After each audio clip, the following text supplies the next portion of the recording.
Thank you everybody for joining. This is Wellington's latest series of 18-minute webinars, and today we're going to be focusing on how to set up a successful PMO.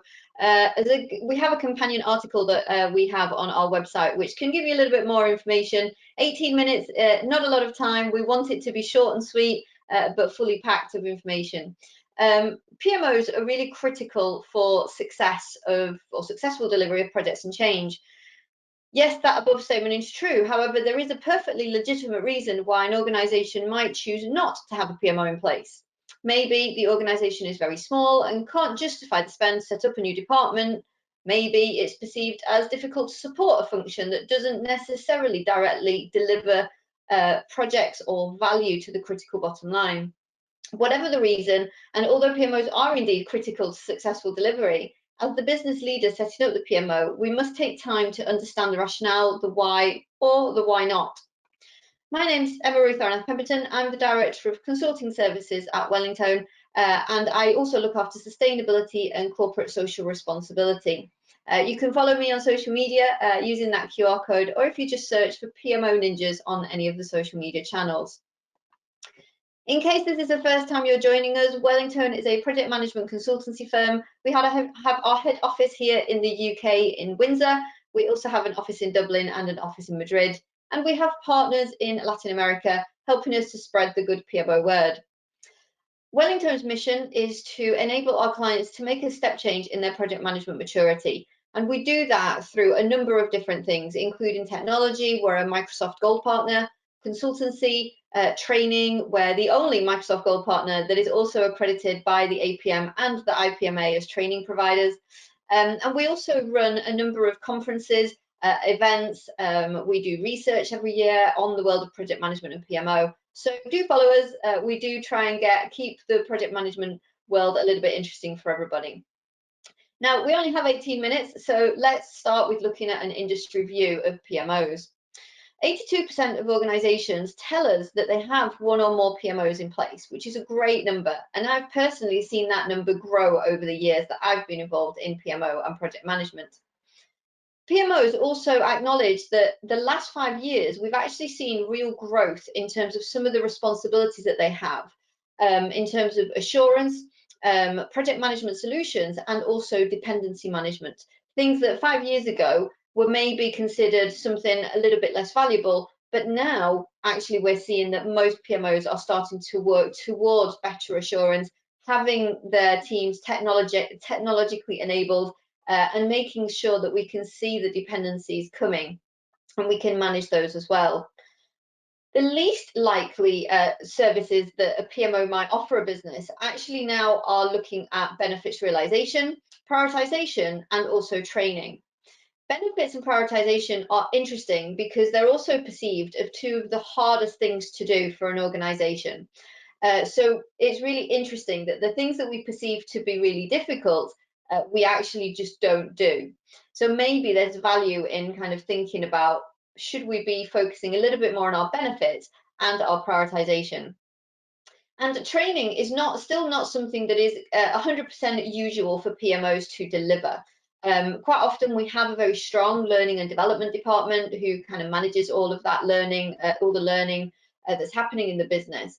But it's important that PMOs, through their community of practice, are providing their teams, delivery managers, whoever it is that might be involved in projects, to learn. So opportunities for learning, whether that's informal learning, forums, getting people together just to share best practice is a really good thing to try and bring that up to, one of the more likely activities that PMOs might do.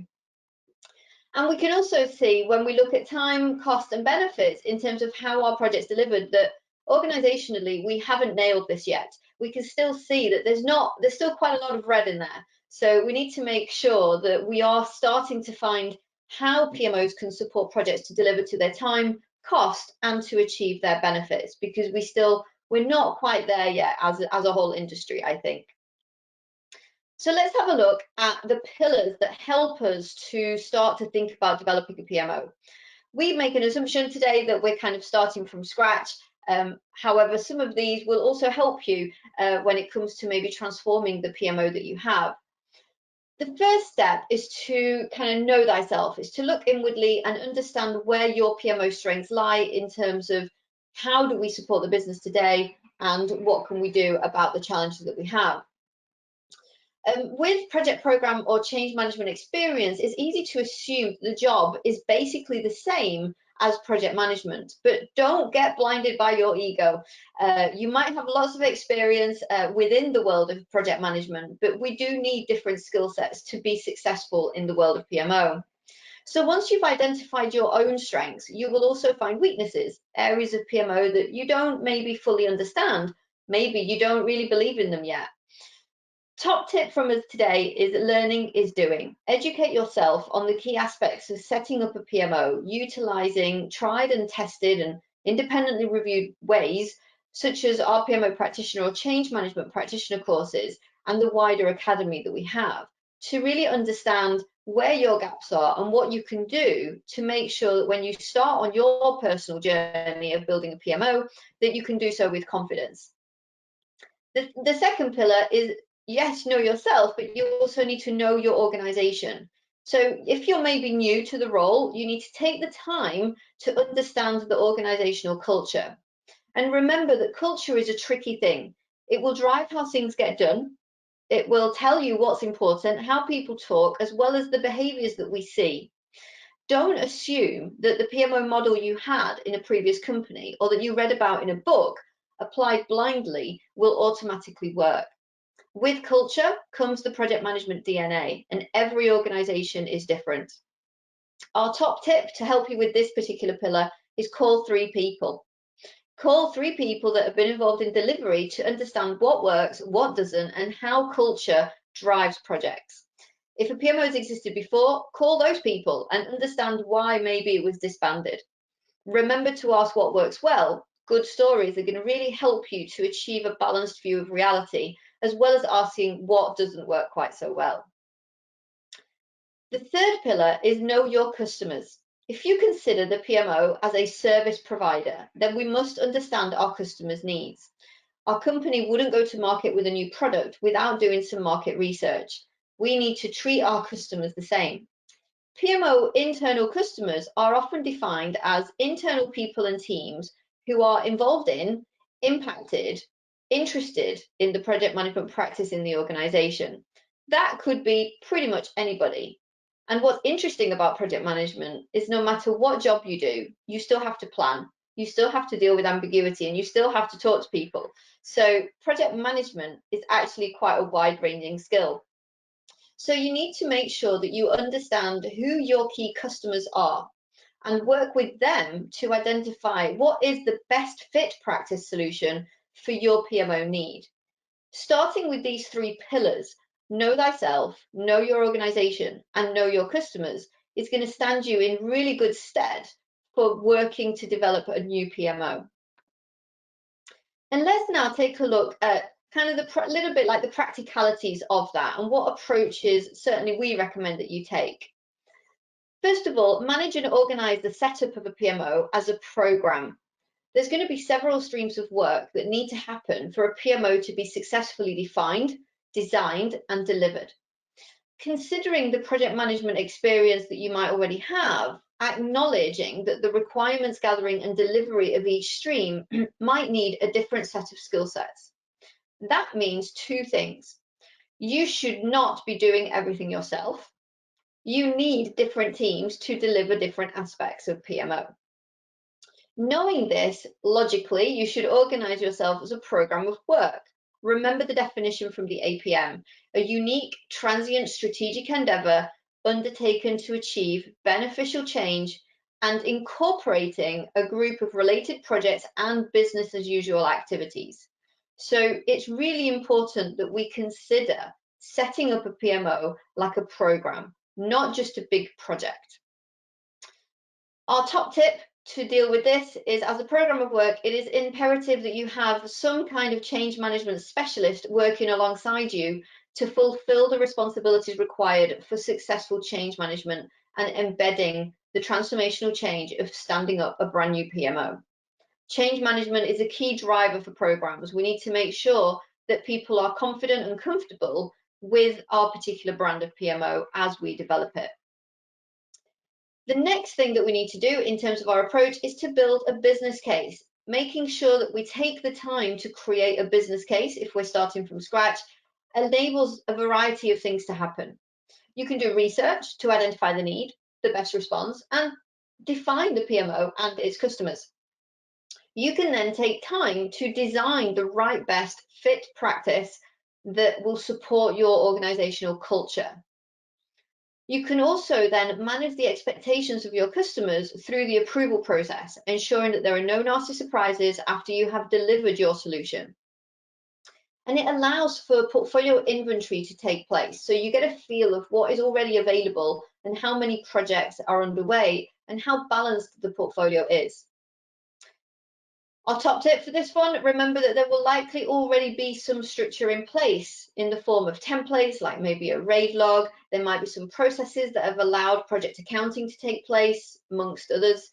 And it may be that they exist in pockets of excellence and are not standardized. If this is the case, then consider that your PMO is not starting from scratch and has something to start with.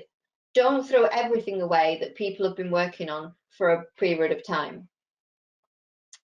Next, collaboration. Collaboration is key in all of this. The PMO is not about showcasing you or your years of expertise. It is in fact about managing the PMO for projects, for the customers. So relationships are the key to successful PMO implementation. Focusing on building a community of practice that enables the sharing of ideas and experiences is going to support your bid to win over your customers with more discipline and little bureaucracy that will respond to the need of the PMO in the first place. Remember that resistance is inevitable, but most reasonable professional human adults will not walk out of the room if we work with them and explain the overall aim of what the PMO is actually trying to achieve. They might not 100% like it, but they'll at least understand the journey. Next, you actually do need a roadmap. Many people believe that they can develop the PMO organically.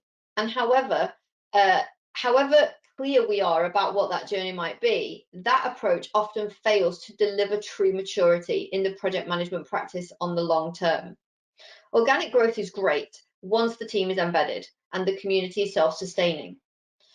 But to start, we need to have a roadmap. We need to understand where we are and where we're going. To build an effective roadmap, consider mapping your organizational maturity with a benchmark exercise, maybe even against other companies that are in your industry, so you can understand where you are.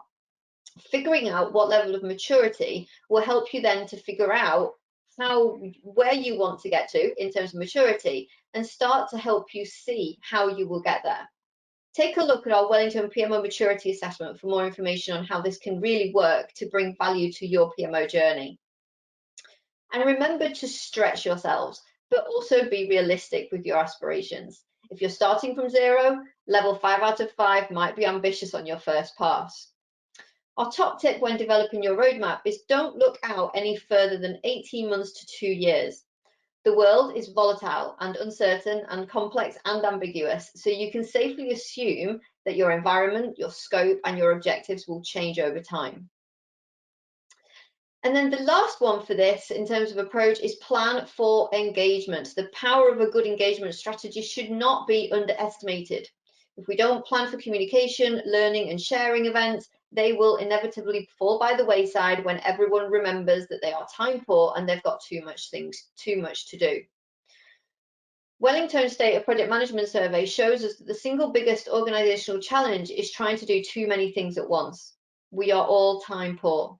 So if we don't commit to engagement, then it will go by the wayside when we feel busy. So plan in advance and commit to ensure that your customers become and remain engaged and your relationships continue to flourish. As integrators of people, process, knowledge, and structure, it is the PMO's responsibility that the community feels like they have a safe space in which to develop, fail, and succeed. And our top tip for engagement is get your engagement plan published, get it online through your internet, through your SharePoint spaces, whatever technology you're using, to make sure that your customers have constant visibility of the next opportunities to engage with the PMO. The act of publishing is going to help the PMO team to feel accountable and make sure that they commit to those things happening. We need to make sure to get buy-in that we do what we say we're going to do when we say we're going to do it, and not just let it go as soon as we get busy. Some people say that engagement and communications is all very soft and fluffy, and it's lovely, but it's not really necessary. Nowadays, the work economy of today, especially as we continue to work in a dispersed fashion, means that actually this is one of the most important things that we need to do well. We need to make sure that we are engaging and communicating with the humans who are also our project managers, who are also our sponsors, our stakeholders, and the rest of our internal PMO customers. We need to make sure that we are connected, both on a professional level, but also on that human level. And we can't do that if people don't know what's coming and what opportunities they have to get involved and share their own experiences. Just to finish off, kind of next steps, we do have an article that supports this webinar on our website. Do keep an eye out for our Wellington State of Project Management research. You can still download last year's, and we should be shortly publishing the 2022 results as well. Make sure you get involved with Wellington.